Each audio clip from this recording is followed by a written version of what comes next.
my trusted coach and advisor, Coach Stacey.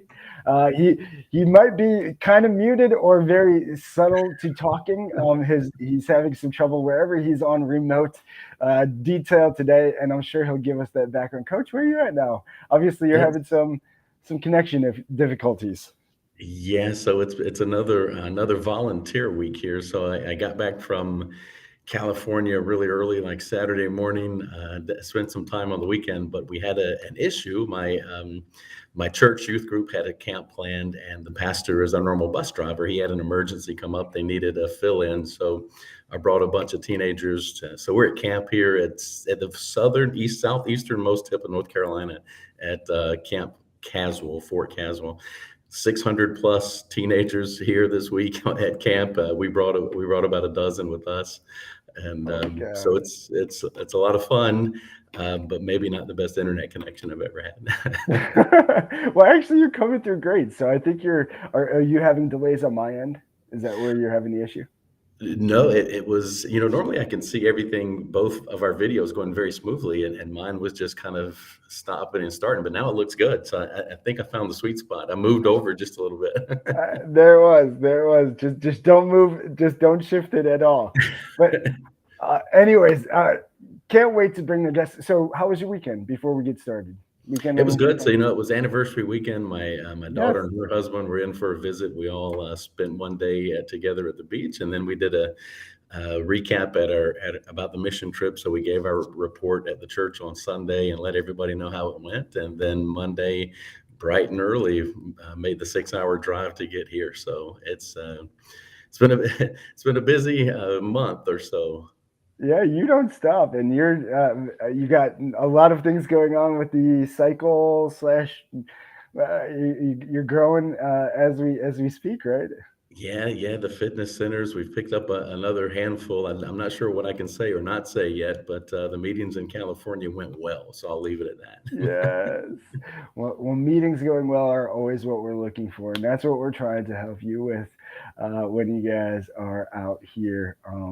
Thank you love that, you guys. I love this. So this might be the logistics monk, not sure, but Facebook user, love that you guys are church people. Always found God-focused people are successful. Yeah, well, you got to have somebody to follow and somebody to look up to. We are spiritual beings gifted with an intelligence living on a physical plane, but we are spiritual beings. You got to feed that. That's the good wolf you got to feed.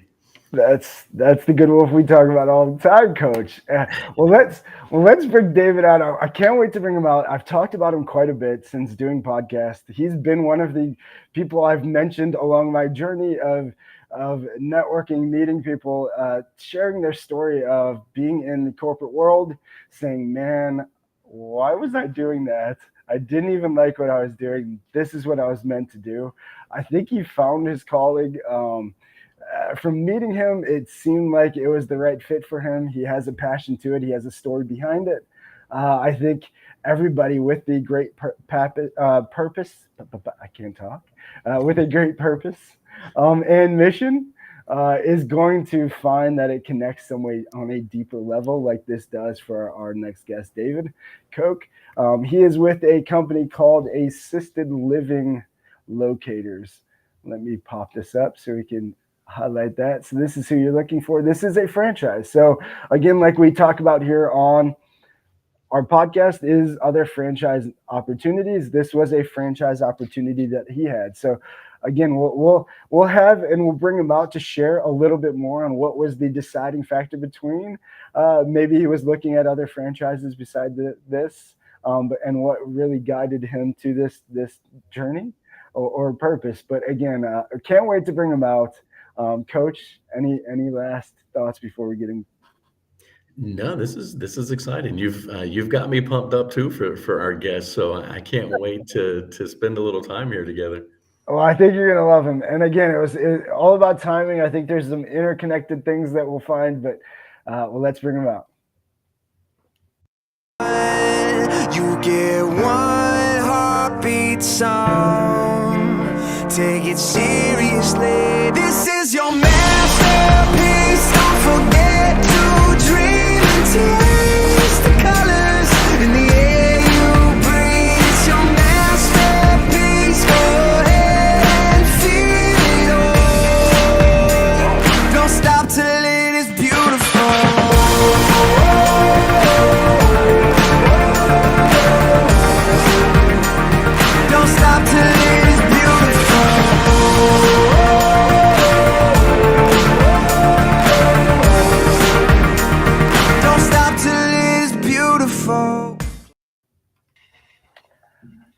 David, what's up, my man? So, DJ, what an introduction! Thank you. That's quite a build-up.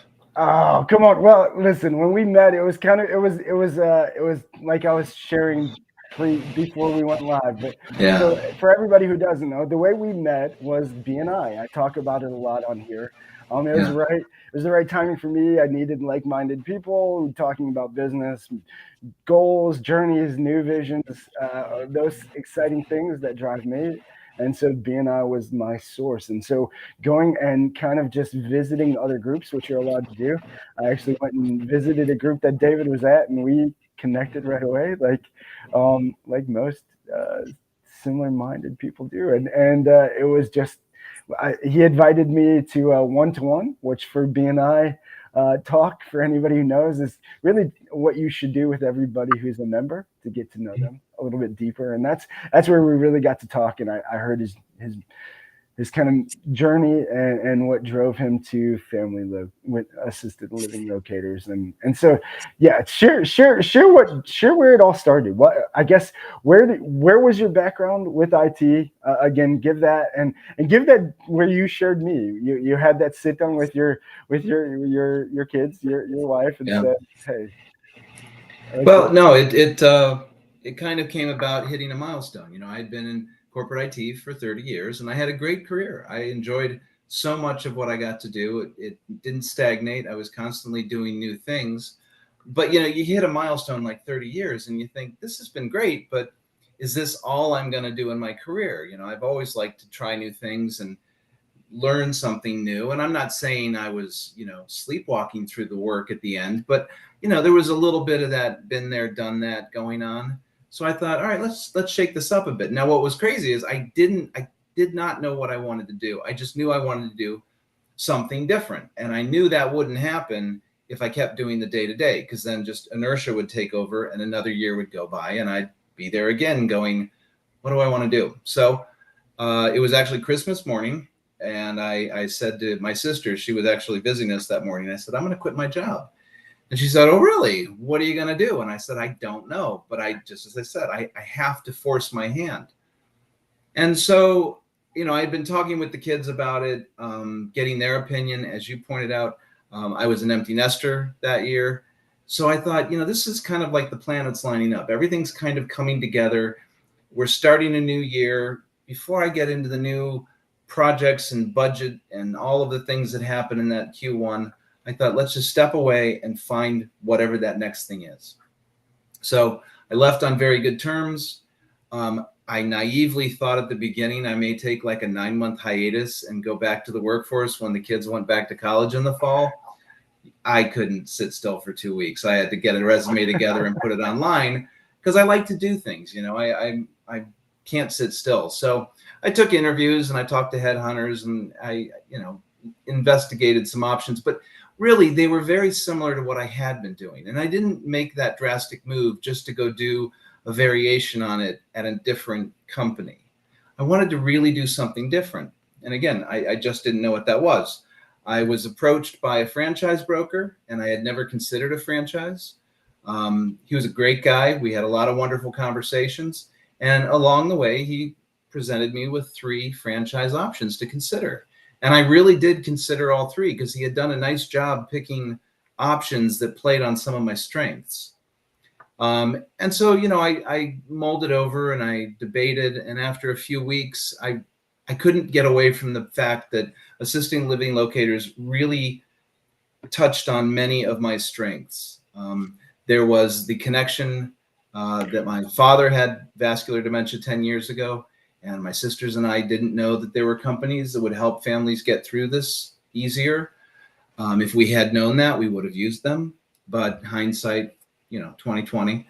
So that was, you know, a personal connection to it. But then there was just the thought that if I could spend my days helping families go through a very personal transition, I'd like to do that, you know. And even though I was in corporate IT, DJ, I was always more the front end, the face of IT. Okay. I was very customer focusing, working with the end users. So I had no problem being in front of a group of people or listening to their needs and then synthesizing it down to a solution. Again, so many things about this assisted living locators franchise made sense. And so a year ago in June, I bought it. In July, I got trained. And then in August of 2022, I went live. So yeah, we're coming right up on a year. And it's been a wonderful, wonderful experience. It just seems to have been a very good fit for my strengths. I mean, there's all kinds of things I can't do, and I'm very open about that. But somehow this franchise seems to click on many of the things I do well. Coach, thoughts? I know you got some thoughts. So we've got so many people right now from the tech side of things that are getting laid off or looking for new things to do. Yeah. When had you looked at or thought about becoming a business owner before you met the franchise broker, or did that happen kind of by chance? No, it's funny you asked that. Yes, I had.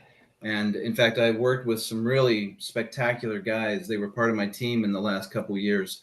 And we had talked about maybe running a business of our own, but we could never figure out what that business was. And then unfortunately, before we were able to figure it out, the team kind of dispersed and everybody went their separate ways. I had been thinking about it for quite a while. This wasn't a snap decision that Christmas morning. I had thought for a long time that I really would enjoy running my own business. Again, didn't know what that would be, but I wanted a chance to do it.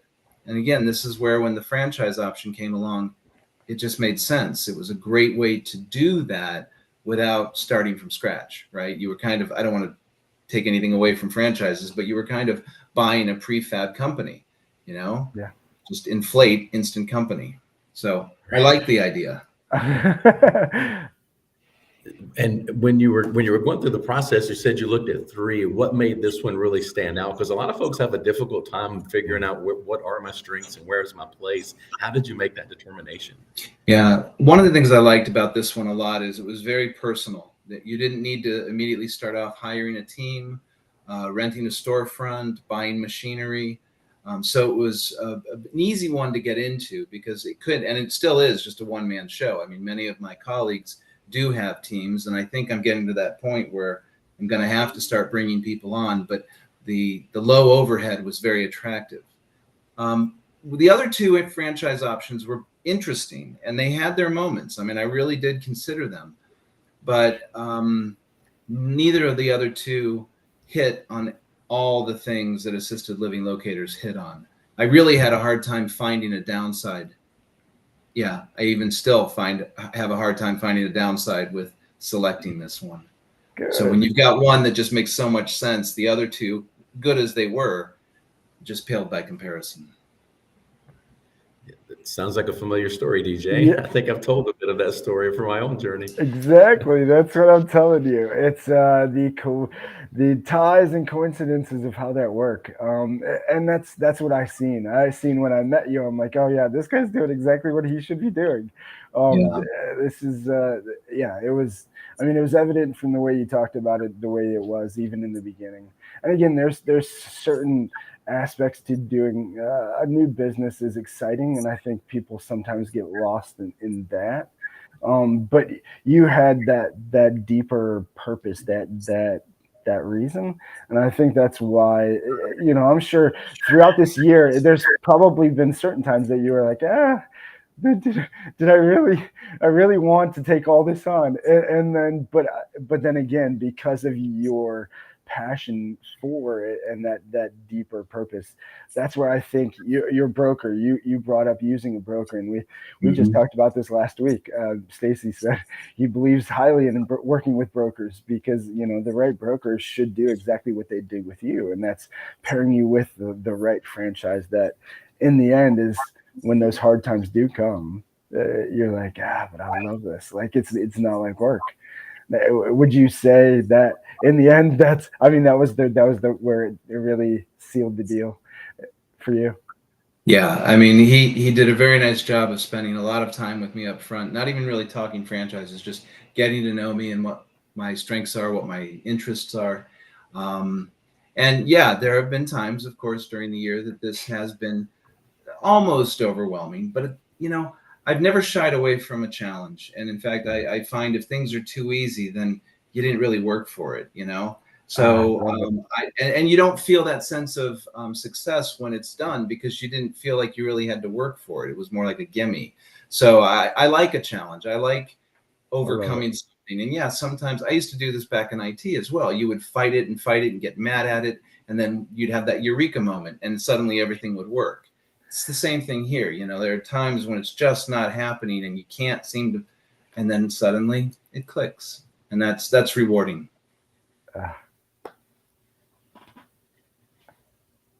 Coach, you got anything? I do have some questions. So like I mentioned previous, the coach, if you have anything, shoot some questions. I did shoot these discussion questions. Again, cast magic, everybody. This thing is amazing. Did you get that, Coach? I shared it with you. Yeah, yep. I've actually got it pulled up over here too. So I've got the same questions you're looking at. But I thought of one before that. In a couple of different books, Greg Nathan talks about what it's like to be a franchisee, and he says there's 6 stages of being a franchisee, and the very first stage is a glee stage where everything is really good, but it goes downhill a little bit normally for most franchisees until they finally reach the ultimate stage of weed. Did you ride the roller coaster, or have you ridden it yet of emotions as a franchisee? It sounds like this has been kind of a nice uphill ride for you. Yeah, maybe I painted too rosy a picture. It did start off with a glee moment, and everything was wonderful and new and fresh, and everybody was very pleasant to meet and welcoming. So yeah, there was a honeymoon period. But then you get to a point where you really have to start working the clients and the situations and digging into the meat. I mean, unlike so many people who've gone into this particular franchise, I don't come from the industry. So it's not like I'm tapping into a 30-year career as an LPN or as an executive director of an assisted living property. I had a lot of learning to do, which is exactly what I wanted. I didn't want to fall back on maybe something I had done once before. I wanted to, do that uphill learning curve and challenge. So, I would say that I'm coming out of that initial dip and things are picking up and I'm getting quite busy and there's a lot of good things happening, but you kind of have to go through that. And I was mentally prepared for that. I went into this with no illusions. I knew that it wasn't going to be a light switch you just turn on and suddenly you're a fully functioning company. It was going to take time and you were going to have to do the legwork and put in the hours. And I don't mind doing that. Work doesn't scare me. As I said, I tried to take a break and I couldn't. So this is exactly what I wanted to do. And I love being absorbed all day long, all week long in this. It doesn't stop at 5 o'clock. It doesn't stop on Friday evening. This thing goes, because you're working with families, and a lot of times those families, they've got jobs too. So when they want to talk about mom or dad, or they want to go tour a property, oftentimes that falls on the off hours. More than happy to do it. Nice. Well, I'm just glad to know you're not like the unicorn that had no learning phase. No, it wasn't complete bliss. There were So now and obviously we met from networking. What would you say did help with your, I guess, going through those phases, the learning phases? What would be the best advice to somebody getting into a franchise, even if it is the right fit, they work with a broker, they're in the right one, like you, they're going to have that learning. What is there any piece of advice you'd give? I think you have to remember the business isn't going to come to you. You have to go out looking for it. You have to go hunting. You have to go meet people, get out of your comfort zone, go to places. I mean, I'm going to be a little funny here, but there's a truth to it. For many months there, I was truly the yes man. If somebody had an event and they said, you want to come? I was like, yes. It didn't matter where or when or what it was. It just was another opportunity to go meet more people, tell more people what I do. And yeah, there were times when it would have been much easier to say, yeah, I'm a staying tonight, or I don't feel like driving to that side of town. But you just do it and you do it and you stay out there. And it's been very rewarding. I've met so many great people in the last year. And this industry, maybe this isn't true of every industry, of course, but this industry is very kind. And the people who get into it are almost without exception here for the right reason. They really want to help people. So it's a great group of people to call my peer group. And that's made it very easy to absorb or to get really pulled into this situation. But yeah, to your question, I think one of the things you have to be prepared to is you have to go out and make it happen. It's not going to come to you just because suddenly you have a brand name. Yeah, and speaking of just your brand and this particular franchise, tell us a little bit about what the franchise is all about. What exactly you do? It's a great question. Yeah. Yeah. Assisted Living Locators is about a 25-year-old company, 20-year-old company. Started in Phoenix, Arizona by an RN who was working at a hospital, and she started seeing more and more families being discharged and not sure where they were going to go next because they couldn't go home. Yeah, there's a lot of assisted living, memory care properties, independent living, but they didn't know which one to pick. And so she would help them pick the appropriate one for their situation. And she did this for a few years, turned it into a little company. And then after a few years, she started franchising it. And so since I think 2006, they've been franchising assisted living locators. I bought the franchise for the east side of Cleveland. And I was amazed when I got into it, just how many options are just on the east side of Cleveland alone. It is overwhelming, and Google's a great tool, but it doesn't tell you the whole story. There's so much more to know about these places. You need to know, how are they doing this year? Is the current staff as good as the staff that was there last year? So there's a lot of keeping your ear to the ground to understand which ones are doing a bang up job and which ones are on the mend, if you will. And so what I do, and this is what a senior placement agent does, you work with families to understand the situation of mom or dad or the uncle or whoever it is, getting a very good idea of what do they need. And then you work to get a little more information about where would they like to be, whether it's assisted living or memory care, and then what the budget is. And you take these parameters and I come back to the family with a very short list, maybe 2 or 3 options of potential properties that would make sense for their loved one. And then it's a very hands-on concierge type business. I will make appointments for the tours. I will go on the tours with the family. Oftentimes I'll even pick them up at home and drive them to the property because maybe they don't drive anymore. After they've seen the properties, if they make a decision and there's a placement, then I get paid by the property. So I'm always free to the family, which is one of the things I love about this business model. It's not like you have to make a decision. Are we going to use one of those agents or are we just going to go it alone? I'm free. Just use me. There's no obligation. And I think that's a great thing. And even though the properties do pay me, I think they come out ahead because they're getting a well-vetted client. They're not just getting a warm body from the street. It's someone who makes sense for their property. So it's probably going to be a good match and last for a long time.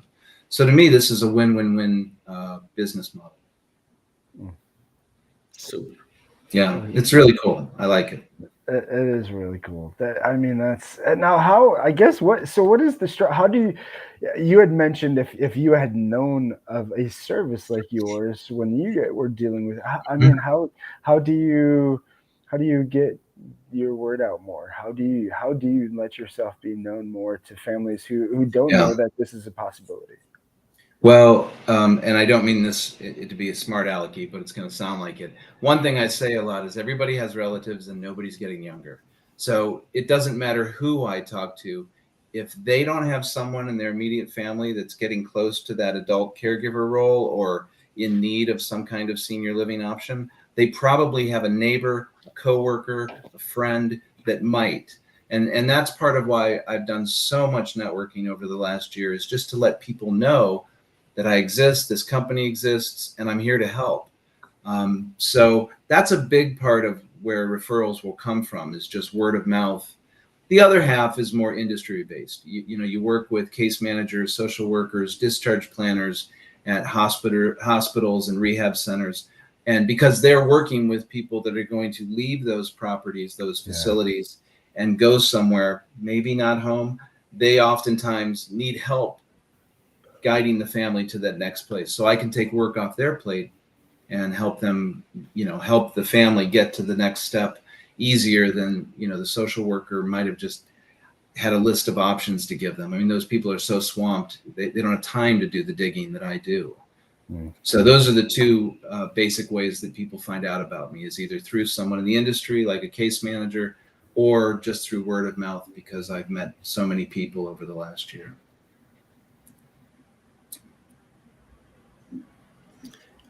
Yeah, one of when we were out just a couple of weeks ago Yeah. on a mission in a different country, one of the ladies, we were doing a medical mission, and it was an elderly lady, and they were struggling with the intake nurse with what was wrong and what was going on. And one of the phrases she used was, and this was through translation, but it came out as loneliness is worse than sickness. And one of the things that I've heard you talk about is how important it is for the seniors to feel at home and to get a certain level of personalized care. Yeah. So what kind is it a matter of you just kind of vetting those places to make sure that they're getting somewhere that they don't have to have that feeling of being on their own and alone?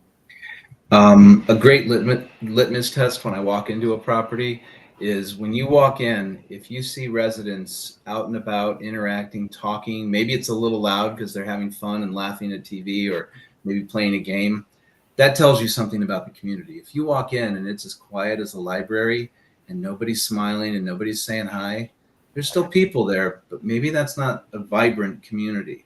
So a lot of what I do is, you visit frequently different properties and you kind of take a pulse of how are things going. And, if you talk to someone, maybe on an elevator, or maybe you pass them, if they are smiling and they say hello right away, or, hey, how you doing today? You get the idea that they're a little energized. If you walk by people and they won't look you in the eye or they won't say anything, you can kind of infer that maybe something's not right here. And again, these places do go up and down. There's no good property and bad property. They're all in flux, right? It all depends on who's working there right now, who's on the management team. So a place that might have been struggling a year ago, check back in 6 months and maybe they've had it or removed a few players and suddenly it's vibrant again. So a lot of what I do is just touring the properties on a regular basis, talking to people who go in there for other reasons. I work with a lot of in-home care companies, and even though they do go into people's homes, they also go into their assisted living apartments because that's their home as well.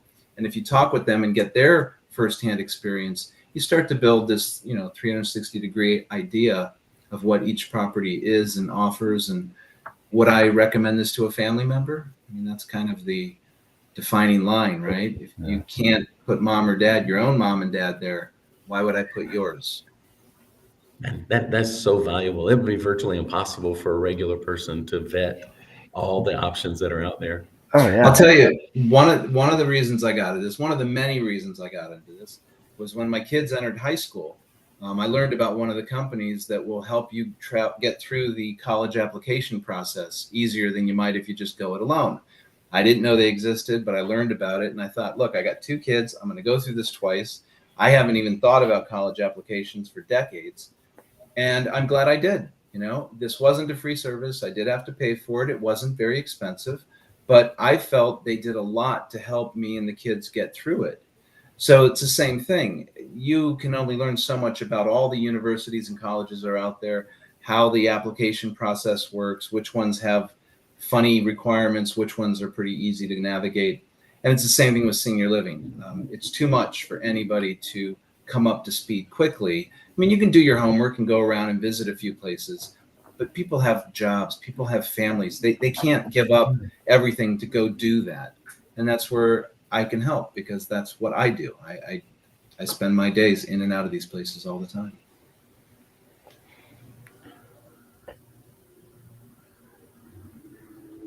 What do you think one of the, I guess with the properties and really weighing them out, what do you think one of the biggest struggles are for most properties?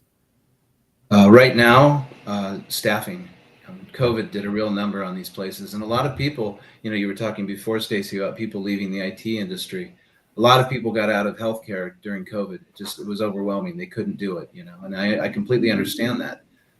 But now that we're post-COVID, post-quarantine, those people didn't come back. And so it's hard for all of these properties to properly staff quality people so that the care, because really when everything else is said and done, that's what you're paying for. You're paying for someone to help take care of a loved one. Yeah. Yes, the atmosphere of a place, the amenities, the how gorgeous it is or how new it is. Yes, these are nice, but that's not really why you're going to move mom into an assisted living community. You're moving in there so she gets the care she needs. And really, that is a big struggle for a lot of places right now. They just can't find people to come work for them. And I'm not bashing my colleagues, but so many of them will go work somewhere, and then in a very short time, sometimes months, they'll move to another place. And so the people move around a lot, and that is a difficult thing to build continuity for the residents. You know, if they're constantly seeing new faces, it's hard to get that relationship going. So that's probably the number one problem right now, staffing.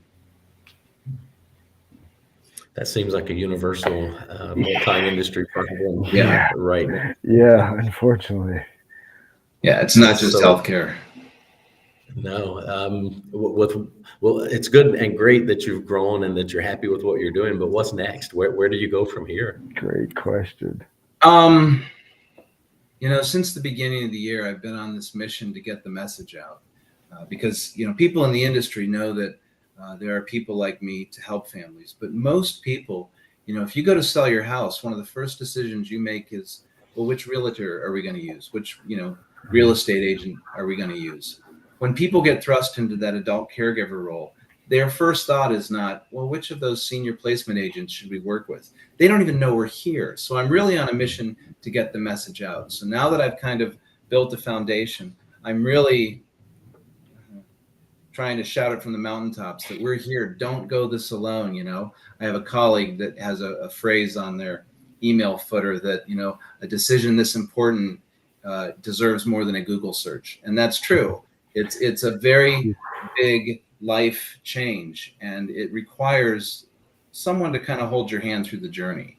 So I want people to know that we exist, and so more people use us and hopefully have a better experience of it. Because sometimes people will just drive around the corner and go, oh, look, there's one of those assisted living places right in town, and that's where they'll move mom or dad, not realizing that it's not a very good fit, and there was a better one just 5 miles in the other direction. Right? If you don't know there's a guide to help you, you're just going to do the best you can, because again, wonderful children trying to take care of their parents, but if they don't know there's a resource to help them, they're not going to use it.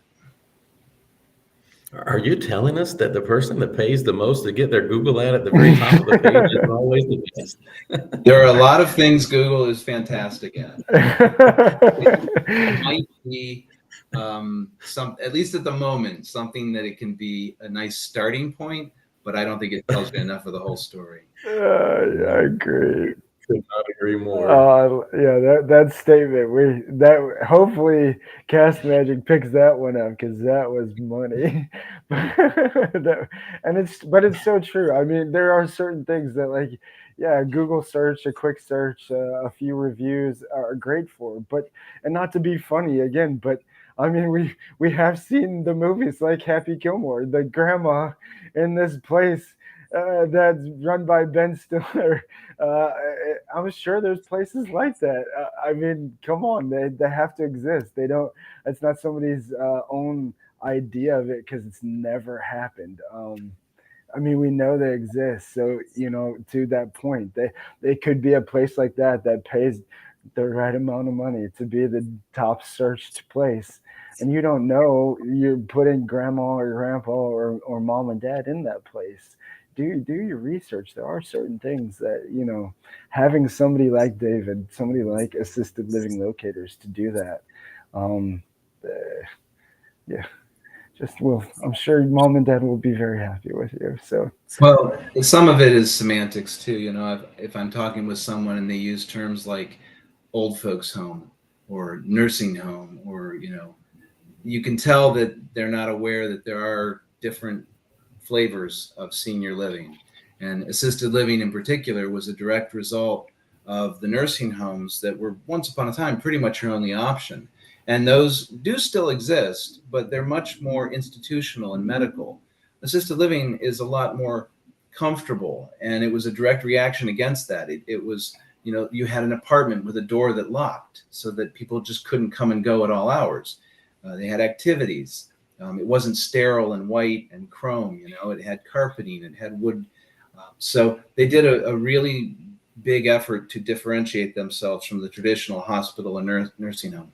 And to their credit, nursing homes pretty much have got the message, and they've also become more comfortable to visit. But yeah, it's one of those things that people don't realize there's various levels. And, a thing like independent living, as the name implies, it's a place you can go, get an apartment, your meals will be taken care of, laundry, housekeeping, but you're not going to get any real assistance with those activities of daily living. And I've had people go tour those looking for their mom or dad who might have severe dementia, and then they're upset because that property doesn't serve their needs. And you think, well, yeah, you shouldn't be looking in an independent living community when what you really need is a memory care property. So it's of course something that nobody would otherwise go digging into, right? It's like going out and reading the tax code just because it exists. You're not going to become a CPA just because you read some stuff. Here. You can read some articles on assisted living, but you're not going to be a pro, even if you know some of the concepts. There's just too many properties out there to sort through. It requires a full-time job. So last week we talked insurance, and my experience in insurance is not a lot of people carry long-term care to help with this type of a thing. Do you run into, what are the financial implications that families could be thinking about? And do you have any assistance there? You said you look at their budget and try to work within that. But if they don't have some other thing like that long-term care to help, what can they do? Well, long-term care insurance is one of those special things. If someone has it, immediately that puts them in a very small minority. If they bought it long enough ago that it's actually worth much, that's even better. Unfortunately, they've watered those policies down so much that if you bought one in the past 5-10 years, it's probably not going to do much for you, which is really sad. It's better than nothing, of course. But long-term care insurance is something people can use to offset the cost of assisted living. A lot of times people don't know just how much this is. If someone's a veteran, oftentimes veterans have no idea how many benefits are coming to them. Even if they didn't serve during wartime, there's still a lot of things that can be added to a person's resource pool, if you will, from the Veterans Association, just because they were a veteran. Everything from free medications to free medical equipment, assistance with food. There's a lot of things. And if you don't know what's out there, you don't know to go to ask. So, one of the questions I ask in that initial Q&A session is, are you a veteran? Or was your husband a veteran? Was a family member a veteran? Because they oftentimes haven't done any investigating, and they're missing out on options that will help that situation. There are some other ways you can find to offset the cost of assisted living, memory care. One option is the Medicaid waiver. If you just can't afford that so many thousands of dollars a month to live there, Medicaid waiver gives you an option. It's not great for everybody because it comes at a pretty steep price. You kind of have to give up everything to get there. There are some people that can help you get there and maybe not give up everything, but it's a tricky dance step to do that.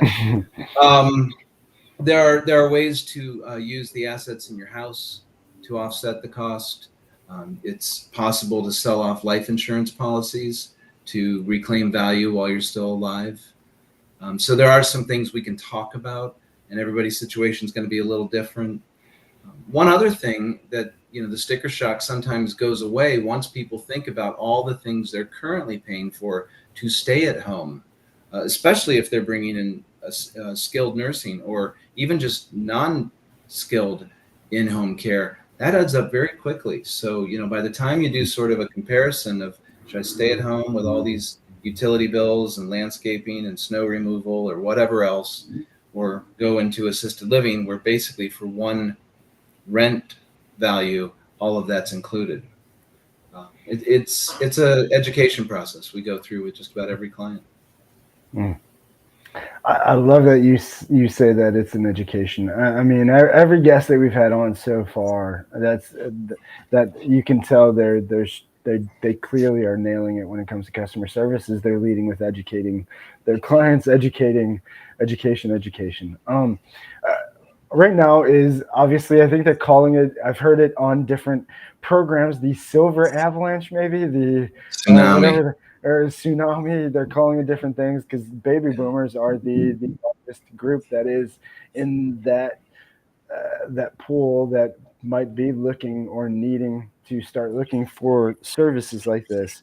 Yeah. With that being said, there's obviously the big facilities, but then where I've heard that term is in the real estate world where there are people creating their own smaller facilities. Do you work with those on top of the bigger facilities? Absolutely. Yeah, you have the large commercial properties, and they can have everywhere from 50 to 150 apartments. And there are also a whole variety of smaller residential assisted living properties. Sometimes they look just like a suburban house. You would drive by them and never know that there are 5 or 6 residents living there with 24/7 care. Others are maybe a little bit more of a specialty building where maybe they can have between 10 and 15 residents.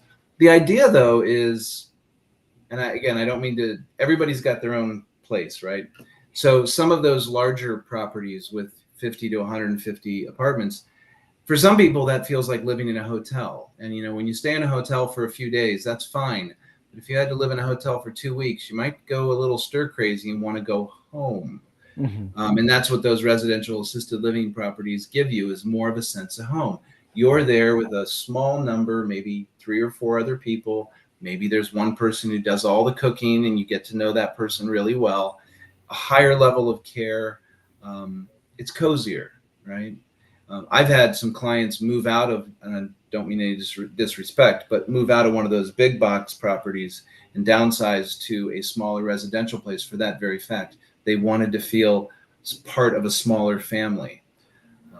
But those are the two extremes. There are also a lot of innovative thinking going on in this industry, and there's some people trying to find ways to cut down the cost of assisted living by coming up with creative ways to provide an option. Not so much here in the Cleveland area, but I have a colleague out in the Arizona area who is involved in setting up an assisted living property made up of nothing but trailer park homes, just to keep down the overhead. You still provide service. It's still a place to live, but you don't have to have that large hotel-like building. Yeah. There was actually just one recently here in the Cleveland area that opened that repurposed an old motel. And they went into it with the intention of trying to offer lower cost assisted living. Because that is an underserviced market. If you've got a lot of assets, you have a lot of options. If you really don't, the Medicaid waiver is a great parachute. But if you're in that middle area where you just can't swing it, your options get pretty lean. And something I say a lot is whoever figures out how to create the Southwest Airlines of assisted living is going to be a very wealthy person. Because there's a lot of people in that silver tsunami that, despite everything I said about balancing out and compare and contrast, they still can't swing it, and the options just aren't there. So if someone could come up with an option, a very nice option, yeah, that person would be quite successful. Well, if you're out there, come up with it. Come up with those ideas. Shoot the ideas in the chat. Let us know. Coach, so we are coming up at the last kind of quarter of this. Any final thoughts? Any final questions? No, I think this has been so interesting. I'm one of those people that didn't know this type of service existed, and so I think this is quite fascinating that it exists. When I was going through my franchise search, I had home healthcare franchises show up, but this one didn't pop up. So this is I'm really glad you came on, and because I think this is an important story to tell. And again, it's a free service to families out there. So again, this is what you're looking for, everybody, is assisted living locators. But it's a free service to the families. It truly is. I mean, you can see the passion David has for it. And that's, I'm glad you came on too, because it really is something that I don't think. Again, these are one of those things. I've sold it all. Everybody, I've shared this on the podcast many times. But and one of the things in my journey of selling things was cemetery plots and talking about death and the pre-needs or pre-planning. People don't really it's something that nobody wants to talk about, but it's so crucial, and it comes at like the worst time of your life, that you don't want to just keep putting it off until, I mean, there's certainties we know, and death and taxes are those certainties. It's something that we should talk about more. We should share more, and we should really be sharing with people out there. It was one of those things that I had the joy, I'm sure the same joy you're talking about with this, of doing that the cemetery was like, this is a hard time, and people are like, you're dealing with people like during death. Why isn't it like there's something wrong with you? Like, no, like it was kind of like nice to be there and be like the comfort in this like very hard time, but also seeing that it was something that was very hard for people to talk about, because it's an inevitable thing. Like, our parents are going to grow up, they're going to need something like this. Why do we wait until, why aren't we talking about it now? So I'm glad that there is a service like they're out there for this. It is something that people need to talk about more. Sure, this shouldn't be as scary. You're gonna put me in this home like on Happy Gilmore. Like, no, we're gonna find somebody nice like David at Assisted Living Locators, and they're gonna find you an actual good place, and we're gonna give you a great tour. You're not gonna end up like the grandma on Happy Gilmore, I promise. But that's really where I think that what you're doing and what this franchise does, and again, just to back what Coach said. We need this shared more, and that's why I'm glad you were able to come out. Again, anybody who didn't know this is a service, who has parents, grandparents in that age, like, reach out.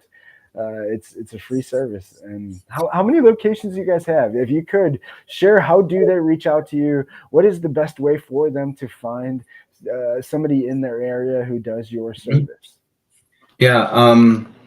To answer that, and then I want to circle back to something you touched on a moment ago. If you go to assistedlivinglocators.com, there's a analysis tool on it, and one of the things it will ask is, your zip code. From there, it will get you in touch with the right person for your area. One thing I really like about this franchise, and the fact that we are nationwide, is families don't all live in the same place anymore, and they're spread out across the country.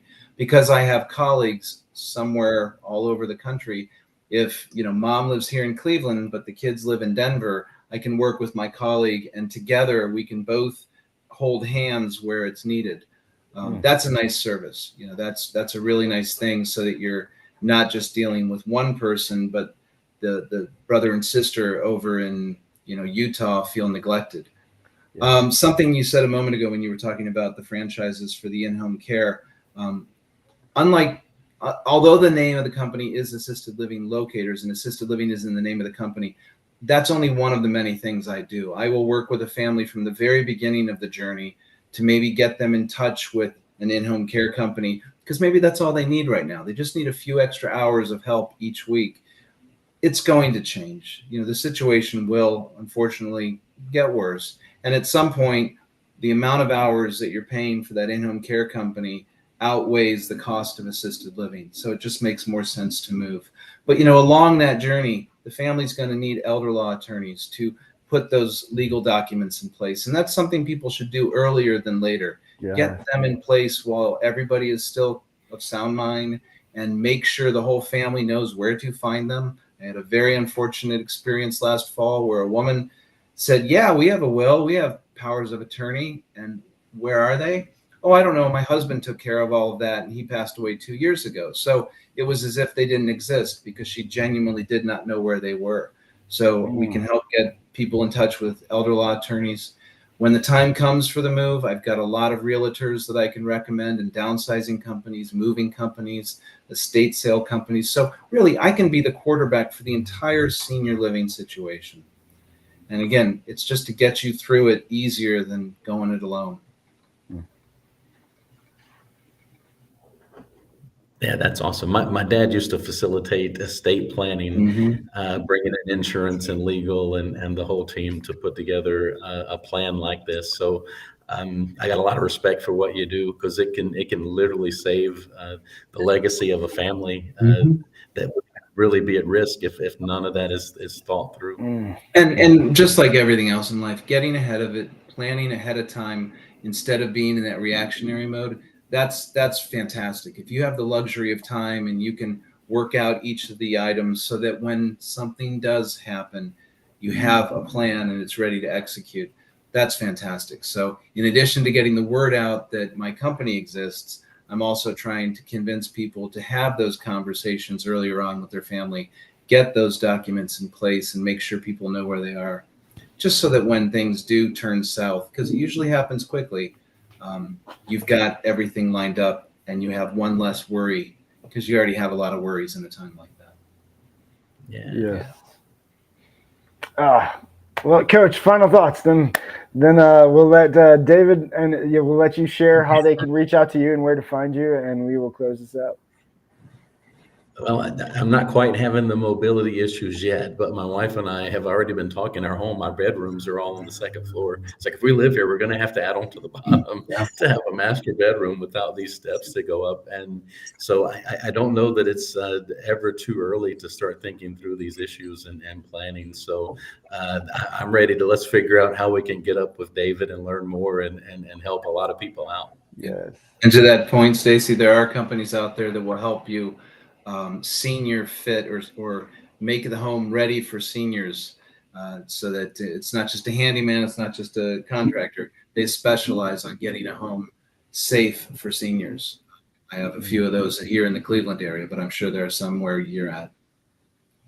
Well, that's 2 or 3 things. I had no idea that I was just laying softballs here for you. This is good. You can do it all. This is really good. well, we obviously are going to connect Coach to David and the show. And again, anybody reach out to David. David, where can they find you? You are on LinkedIn. He is pretty active out there, so he has done a great job. And again, like you said, guys, that's the difference of, you don't just, because you become part of a franchise or part of a bigger name, the way to get out there is you got to put the work in, and he's done a great job. The YouTube video you did recently was where we got a lot of and info from. So you've done a great job. Where can they find you? I really think the easiest way to get a hold of me is go to assistedlivinglocators.com, put in your zip code, and if you put in something in the Cleveland area, that'll bring up me. But if you are somewhere else and you need help in your area, it'll bring up the right contact. If you want, my business number is 330-348-0957. I'd love to listen to you, talk to you, hear what's going on with your situation. But check the website, and that'll get you connected to me if we're the right people to work together. If you're in Minneapolis, you're going to get somebody else, and they're a fantastic person. They'll help you as well. Yeah. Well, again, thank you so much for sharing your time with us and the thank you for having me. Knowledge. Of course. No, we love just sharing opportunities that are different out there for folks to choose from. We really just want to be that help, again, like you are, for families finding somewhere for their parent or loved one. We really just want them to find their next calling. And again, there's so many franchises, so many different opportunities out there, so many different passions that you can have, that really just find what's unique to you, like David did. They was in IT. Now look at him. He's growing and going to be helping hundreds, if not thousands soon, families finding place for their loved ones to go, which is super important and super needed during this silver avalanche. So if you are looking for a franchise during this silver avalanche and you have a passion like David has, Assisted Living Locators, that's another franchise that was not known but now is out there and living and breathing on the Robinhood Capitalist YouTube channel. Again, like and subscribe if you did find anything on here beneficial. Thank you, seriously, David, for joining us. This was really beneficial. Hopefully there are some families that do just reach out from the show. If you do reach out, give us a shout out. Let David or somebody at Assisted Living Locators know you've heard about them or found out from their service from the Robinhood Capitalists. We'd like to just know that our message is sharing and helping share their message to get this out there. Again, free service to families. It is free. Always free. It's free to let them be their concierge and give you that white glove service that your loved ones deserve. for that final place. So again, until next time, y'all, we are going to break this down. David, on Thursdays, me and Coach will dissect a little bit deeper after we sleep on it. I'm sure Coach is going to have a lot of great questions after this, because it seemed like he might be reaching out to you for your services soon, or somebody in his area. But I've got a good whiteboard idea too, if we can make it work from summer camp here. And if the whiteboard's working and we don't have issues, again, looks like he's got a whiteboard lesson to really break out on Thursday. So don't miss it. Thursdays, 9 a.m. As always, we do break down the show with our guest and just the franchise, the opportunity. Sounds like it's a slam dunk for anybody looking in this industry. Assisted living locators. David's first year in, he said it's couldn't have gone any better scripted. So again, that's what you want.